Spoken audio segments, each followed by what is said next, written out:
There's a lot of love lately for this cartridge in front of me, which is the 300 PRC.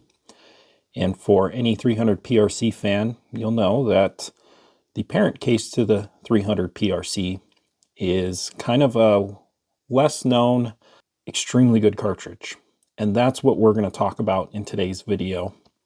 We're going to focus on the 375 Ruger and how it is a modernized improvement over the 375 H&H. All right, we've got the Hornady book opened up. Let me just get to 375. All right, 375 Ruger.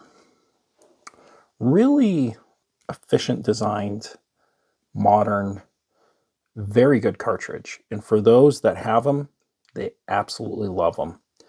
Because what you're seeing is you usually get it chambered in a rifle with a shorter barrel, and you're basically matching, if not barely beating, 375 H&H performance.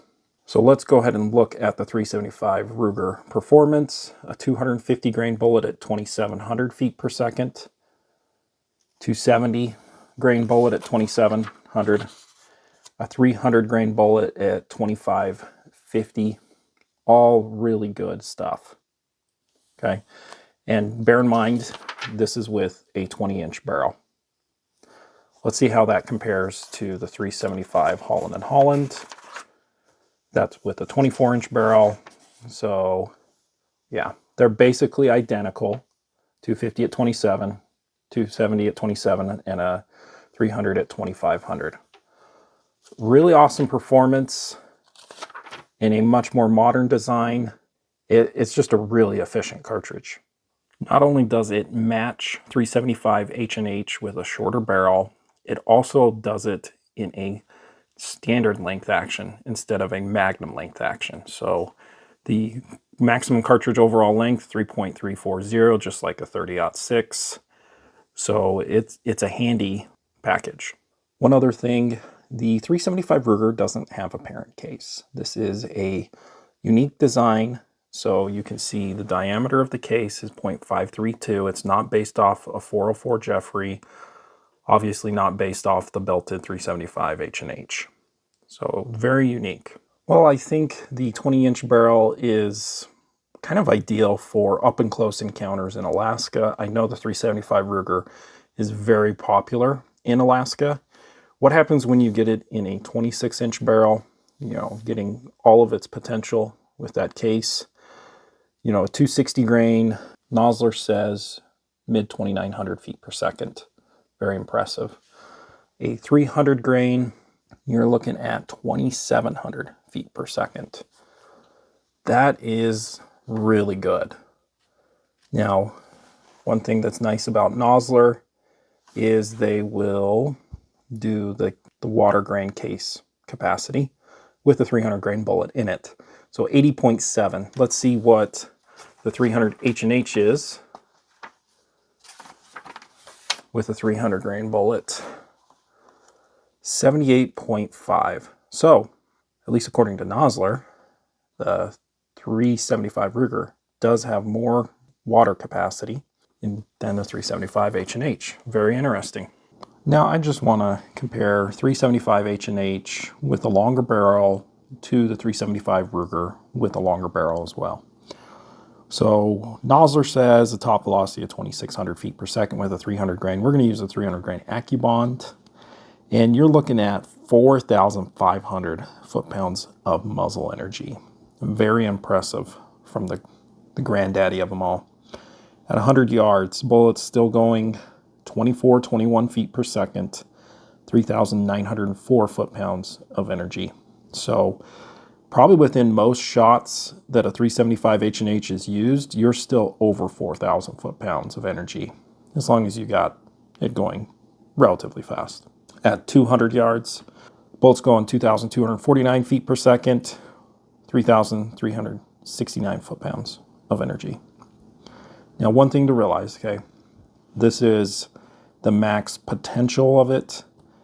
If you're going to be doing any dangerous game hunting, the last thing you want to do is hot rodding your cartridge, because if it has any issues, you're in trouble. All right, let's go to the 375 Ruger, and we are going to use a 26-inch barrel for this instead of the 20. 2,700 feet per second, 4,857 foot-pounds of energy. At 100 yards, the bullet's going 2517 feet per second, 4,220 foot-pounds.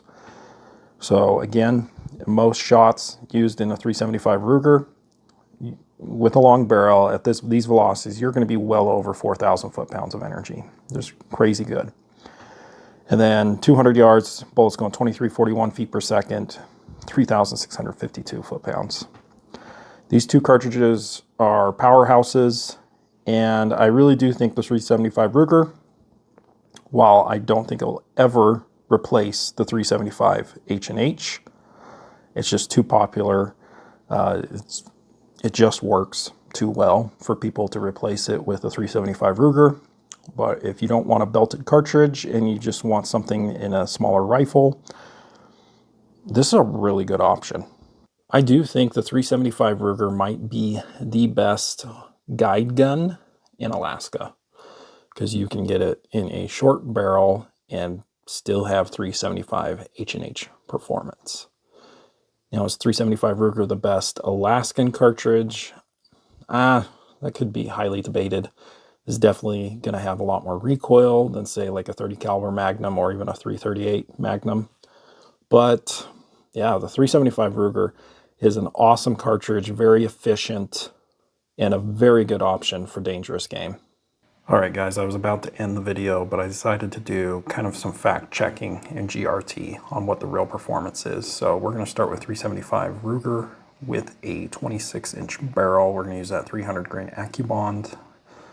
We're going to use Reloader 17. And with the 26-inch barrel, we're right at 2,700 feet per second. So that's right with the Nosler data. So it seems right on. Now let's do a 20-inch barrel, 375 Ruger. So you see there, 20-inch barrel, same projectile, 300 grain AccuBond, same powder. And going up to 65,000 PSI, we are, well, look at that, mid 2,500 feet per second. So Hornady is dead on with that projection. So good job, Hornady. Now something that kind of caught my attention is it seems like, according to GRT, 375 H&H is really watered down in the hand loading books.